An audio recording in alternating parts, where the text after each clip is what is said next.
Hello, and welcome back through our journey of space, time, and our human existence. Nice to see you back here, because today we're gonna speak about something absolutely incredible. Something so important and complex that everything we ever understood only lays dormant to this opus magnum of importance. The point where it all started. Every living thing, every living being you ever knew or didn't knew, every deciding factor in the subsequent emergent world that followed, our ability to even identify this as such, all coming from this phenomenon we have never yet seen anywhere else happening in this universe. The beginning of life. Our brains are hardly made to handle such immense and complex situation. This is beyond what we are capable of alone. But alone, we truly aren't. We humans are not alone and never were. We humans are a social creature, deeply connected to our fellow humans around us. Without them, we wouldn't be. And without us, they wouldn't be. We are so hyperconnected and reliant on the bubble made out of our fellow humans around us that our brain wouldn't have arisen otherwise. And that brain now lets you take along on this journey of discovery. Even outside of this human bubble we find ourselves in, this world is far from sedentary or dead. Everything in nature that rises, falls, morphs or transforms is life, all coming from a once barely differentiable speck of early signs of life. A story that stretches to nearly the beginning of our planet itself and is far from over. Ah yes, life can truly be beautiful. Observing the greenery flourish and bloom with every spring season rolling in is a sign of a rejuvenation, a start anew and letting the true colors of life show what they can do, manifested in all the different forms, functions and ways you may or may not have observed yet. Life is a grand radiation of what is possible in this great sandbox that is our planet. Adapted to all various ways we can think of, life found seemingly endless possibilities to make do. From small immortal space birds to hidden away seafloor things, and also to us humans. We humans pride ourselves with standing above the rest, being beyond the normal natural world and dare to take measures into our own hands. Looking into the world, it is not hard to see that we obviously have toppled whatever natural order we once were trapped in. For good and bad, we indeed are different from other animals, but the line between us is most likely less differentiated than we often believe. With our actions having an elevated relevance on this planet, one could easily come to the conclusion that we have not arrived here by fluke. And indeed we haven't. But there was a fight that was won by our ancestors.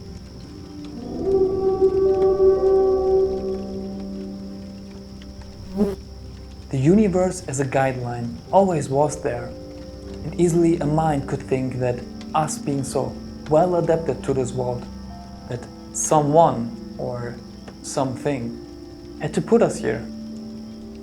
And yes, I can see that too. Making progress and achieving can truly feel like an ethereal force is reaching out a hand to you to take you further.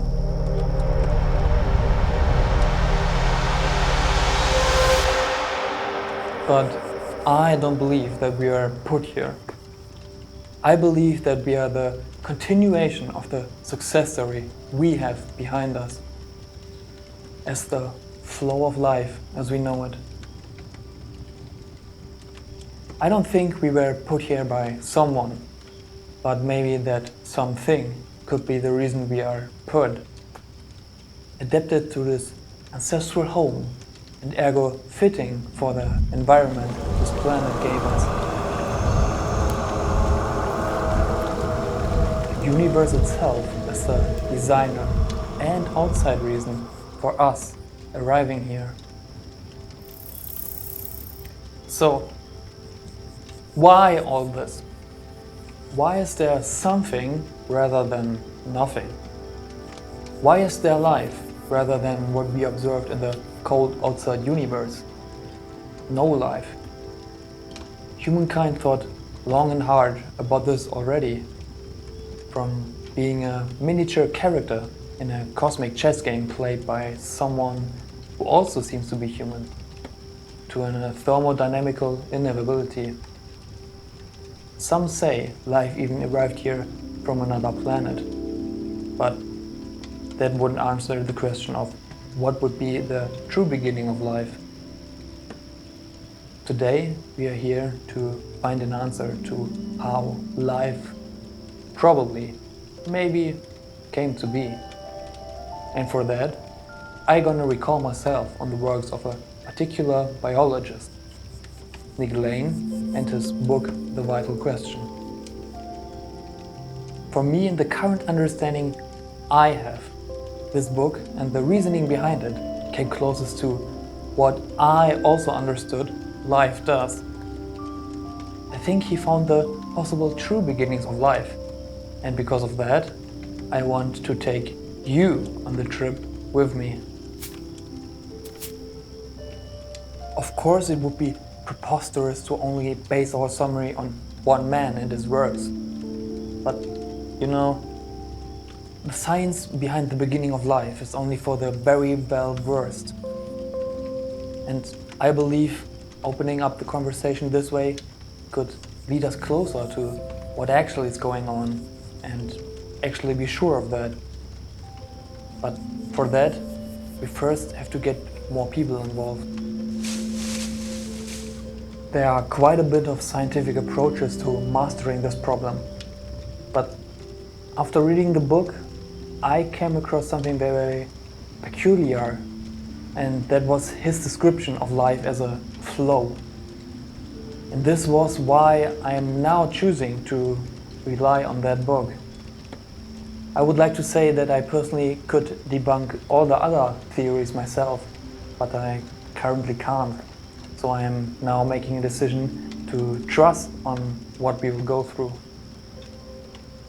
You don't have to, if you don't want to, but if you keep tagging along here, you also will see that this theory probably is the one we are looking for.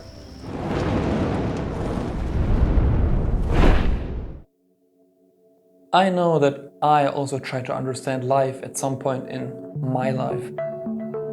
Early I was out and about in nature, accompanied by a book of the local species, to then maybe find them and understand them, what they are doing.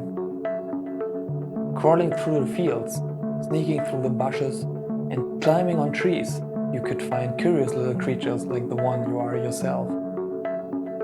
With the book in one hand and a stick in the other, people in the past seemed to have the same obsession with living beings like I had.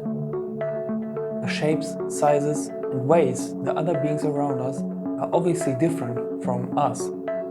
But as all life wants to survive and flourish, are we all truly that different? Certainly it doesn't look like it at times. And well, maybe we aren't. After all, we actually are related to one another by Luca, the last universal common ancestor about 4 billion years ago. A long time ago, especially compared to the lifetime you spent as a human on here. The path behind us is littered with life forms that vanished and survived, evolved or stayed like they were for a long time. But the strains of life left today are unbroken for that duration from when it first emerged.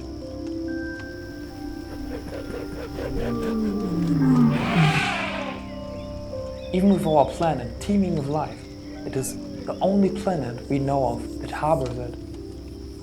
When we shift our gaze from the floor below to the dark night sky up above, we are not seeing anybody up there.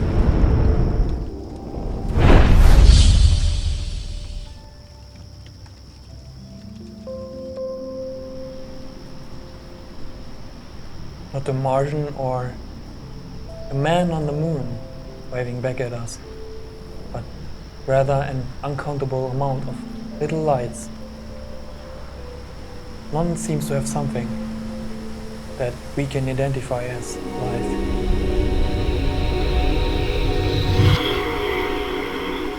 We suspect that throughout this endless universe, civilizations rose and fell throughout the eons. And now we are at draw to try to make it through whatever challenge we have to face. A look into the world usually lets hope vanish fairly quickly these days, but I believe that it is way less bad than we currently think. Wanting also to walk among the stars sometime, one would wonder what the other ones had to do. Are we right with the assumption that there were a lot of civilizations already, or is life even more special than we currently think? Having spent centuries with technology must have yielded who knows what? Harvesting the galaxies for materials, creating power sources that bend the space-time fabric itself, traveling faster than light.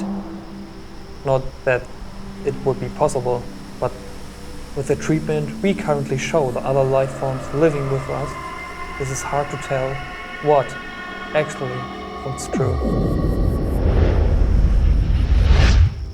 Both would be equally as, I don't want to say terrifying, a combination of awe, fear, search of motivation, inspiration and complete baffledness to what to make out of it comes to my mind. This sounds like a challenge of the universe itself to dance with us. The harsh fight against entropy, the free energy wanting to tear this functioning, ordered system apart, is the reason why we as life adapted. But I can't help feel like there is somewhere a love story to be written, briefed towards the endless unknown of what could be. What I'm gonna say here already is that multicellular life, as we know it, is an incredible rare occasion and seems to have only happened once in the 4.5 billion years this planet exists. So cherishing it is what we should do. In that short time we were here, we did our best though to try to understand why it all started. The beginning of life is such a vast topic and debated heatedly, for there are theories on theories that could potentially describe the real process of how life came to be. Ranging from the ones you maybe also already heard of, the primordial soup theory, which states that just a bunch of chaotic happenings in a hot pond paired with some lightning made it all happen. Or the panspermia theory, that life came onto Earth riding along on a comet that came from outer space.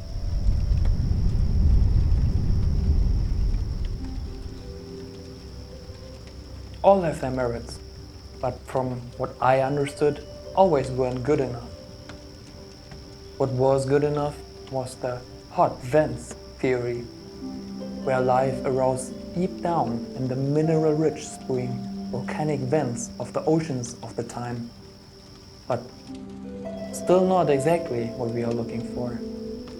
It's a close cousin of that. Let me introduce you to the real last contender for the beginning of life as we know it. Hydrothermal alkaline vents.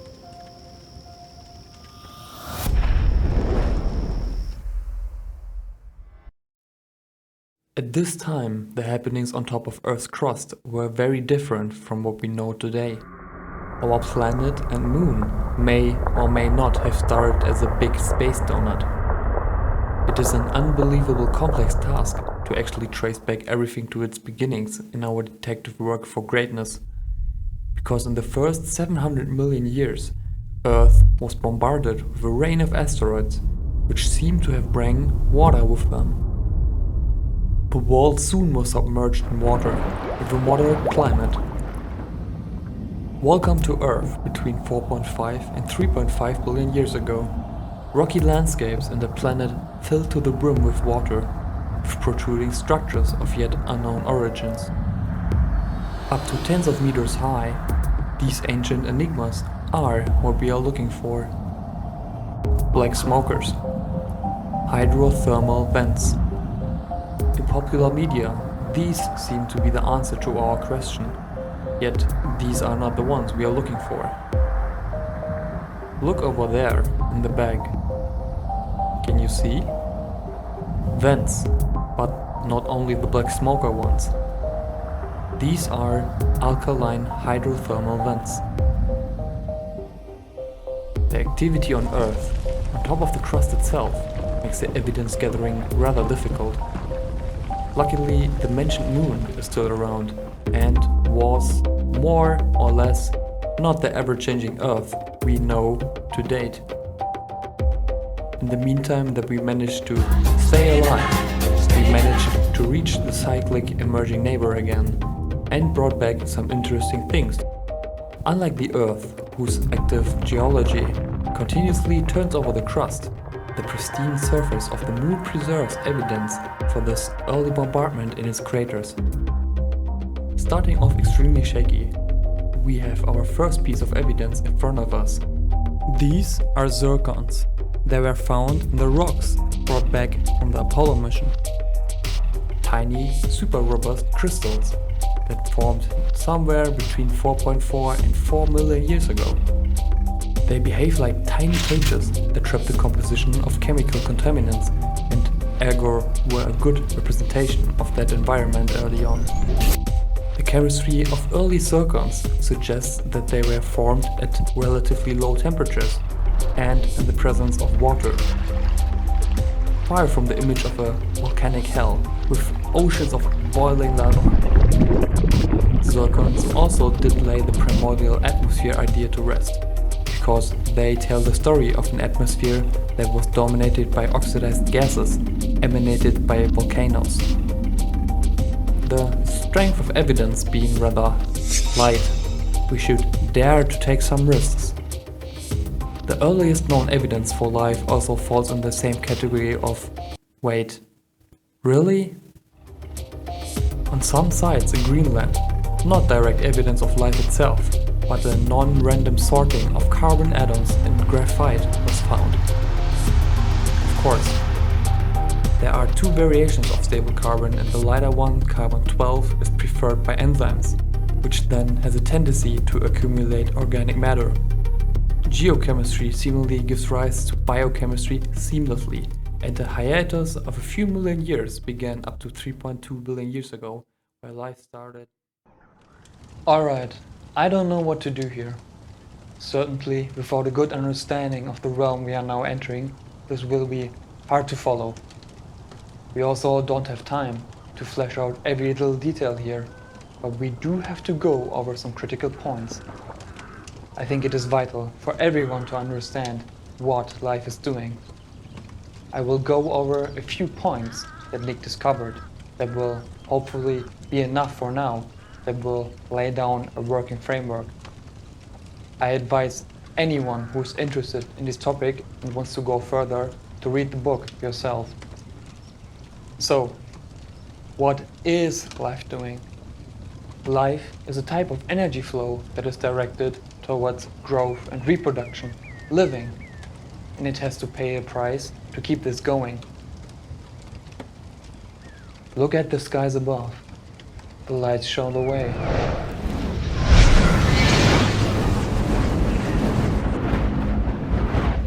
The continuous reaction of nuclear fusion inside of the sun is what keeps the sun glowing.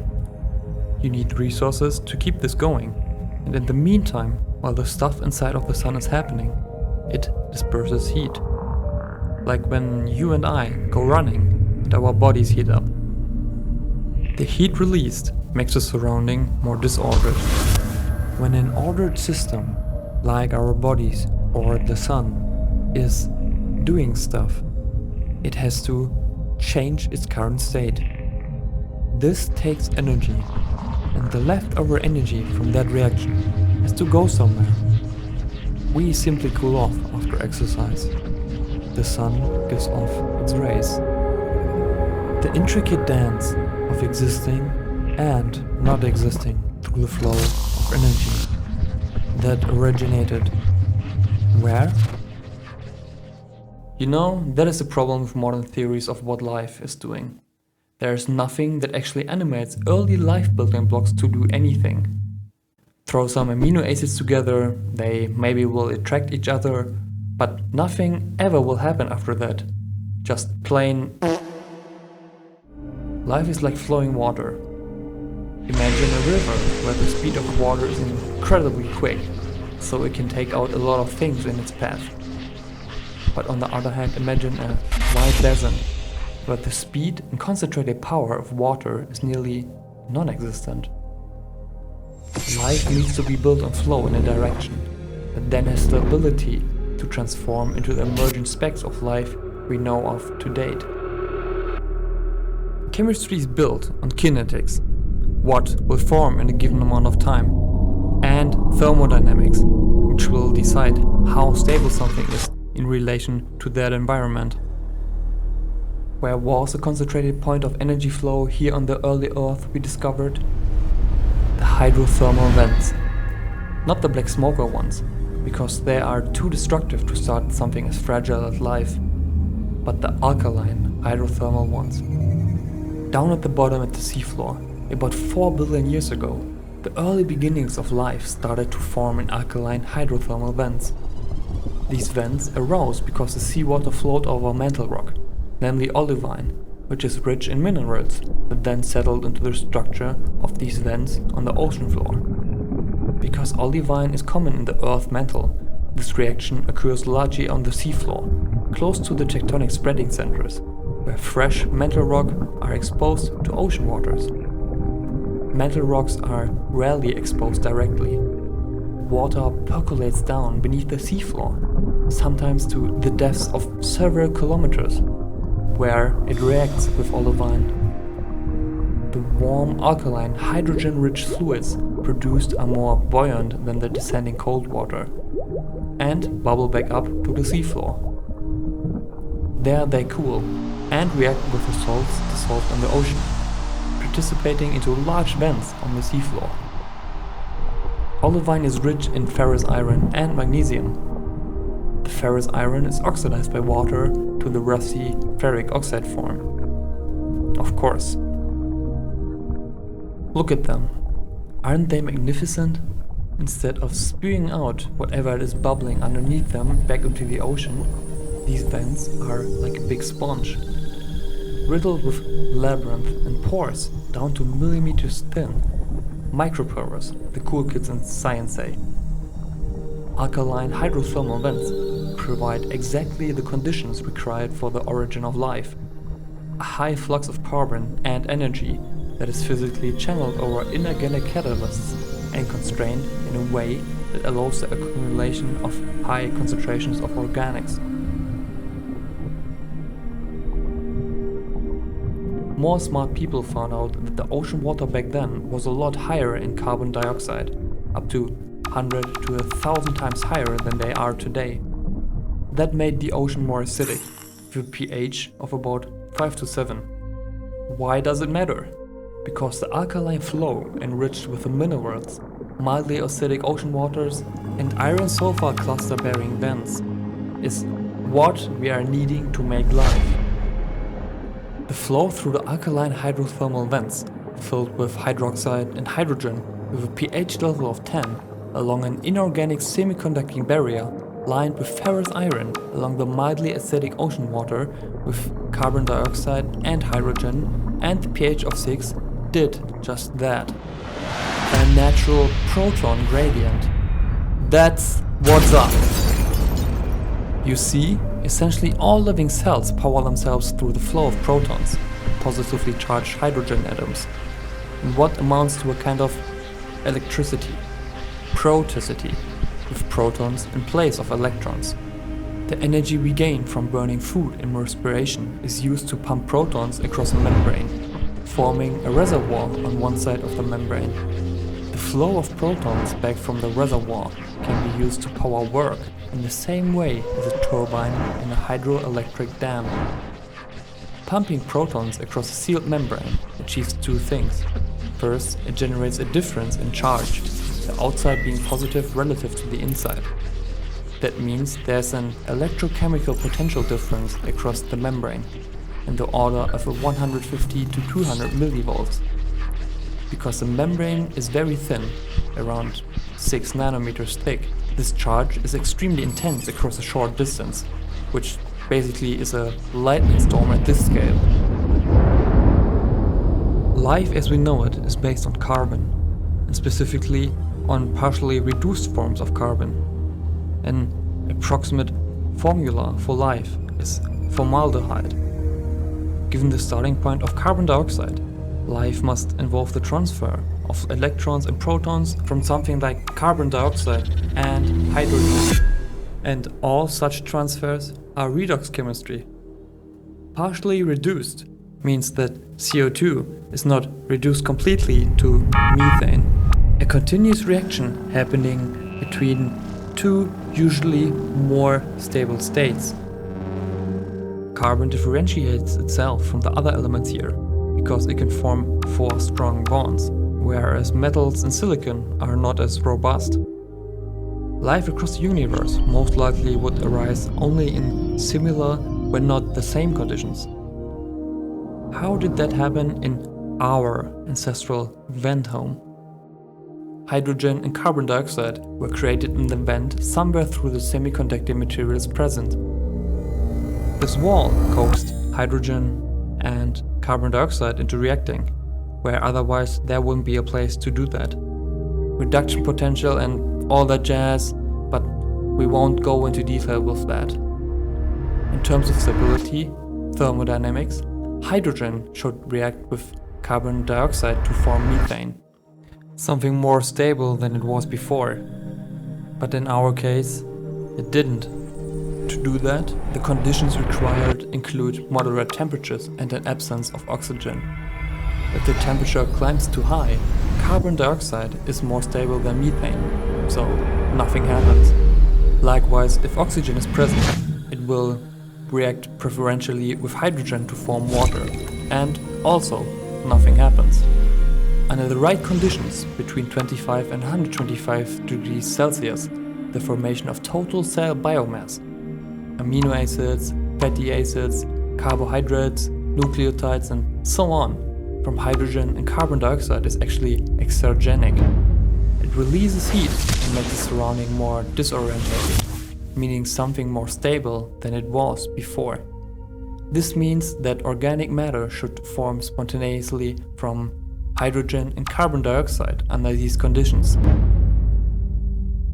These were the origins of biochemistry, the continuous formation and concentration of reactive precursors, creating interactions between molecules and the formation of simple polymers.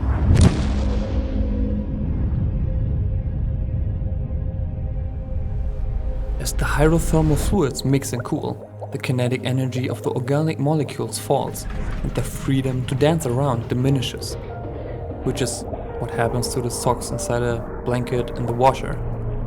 So they pile onto each other in the regions of lower kinetic energy. Better still, this mess drives the formation of dissipative structures within vent pores by promoting interactions between organics. With all these molecules being created higher up in the vent, here at a place where they can accumulate, we have a potent chaos going on. The more molecules come down here, the more likely it is that things like simple polymers will be created. Polypeptides, RNA, fatty acids, everything potentially just a matter of concentration. And mentioning fatty acids, those are the ones we need to kickstart our cell-like vesicle.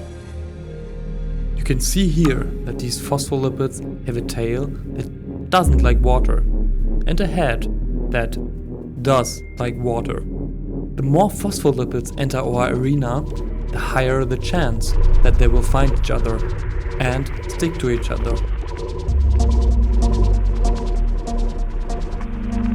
And adding even more lipid balls, they soon will stick together in an even bigger group.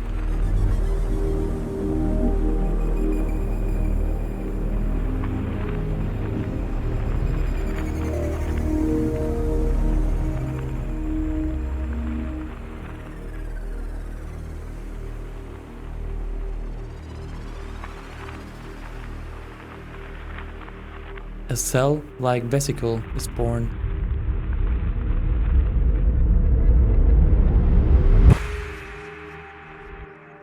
To link together whatever was created in these pockets to form long-chain polymers, proteins or RNA, requires activating the building blocks first. That in turn demands a source of energy, ATP, the energy current life uses, or something similar. Polymerization, aka stringing along our life precursors, is a dehydrating reaction, meaning it has to remove one molecule of water for each bond formed. You see the situation here. Organics may form under the right conditions, but the cells, even though able to pick those things up, are nowhere near autonomous. Our small cell is now stuck somewhere in the vent, formed maybe one pore before. It is now lodged between the wall of our vent. Life is creating the bodily tissues it needs on its own, plus the addition of food to burn up. So, how do we go from a small vesicle stuck somewhere in some pocket to something that may operate on its own? Mentioned proton gradients are essential to that. Can you see here how this cell stuck somewhere is present in a natural occurring proton gradient? Now, across their own organic membranes. This is now a new proton gradient. This means the flow inwards into the cell is a possible stepping stone to start creating our own things. But how do we actually do that? The path back seems to have been the road to coenzyme A and how and why it does things. We are looking for a genuine abiotic way to do what coenzyme A does in modern days, which is creating small reactive molecules ready to react with other molecules. It's a small hook that readies up the molecules to be processed further. We're looking for methyl thioacetate, the reactivity of acetyl coenzyme A, the thing that came later in our evolution, lays in its so-called thioester bond, which is no more than a sulfur atom bound to carbon, bound in turn to oxygen. And methyl thioacetate seems to do just that. A primordial version of the acetyl coenzyme A pathway could, in principle, power everything needed for the evolution of primitive cells within the micropores of the alkaline hydrothermal vents. Even better, methyl thioacetate, like acetyl coenzyme A, could be able to react directly with phosphate to form acetyl phosphate. This is somewhat of a direct precursor to ATP that life uses, and across our life, acetyl phosphate also is used to do what ATP does. And so, this reactive thioester could in principle drive the synthesis of new organic molecules directly, as well as their polymerization into more complex chains, such as proteins and RNA, via acetyl phosphate. Awesome! Cells stuck in the vent somewhere now have an option to make their own biomass by the means of carbon fixing on their own. And now we are entering the creation of sophisticated proteins, ribosomes, and the ATP synthase. It can also use the proton gradient to drive ATP synthesis, using the ATP synthase. And of course, it can use ATP to polymerize amino acids and nucleotides to make new proteins, RNA and DNA, and ultimately copies of itself. It should grow well, even allowing for inefficient early enzymes that had not been refined by billions of years of evolution. Nice. Up to here, I hope you could follow along and understand what is going on. I've tried to paint a picture of what the core concept of the beginnings of life were and how they came to be. Yet this only was the start of that, and especially the journey of our life.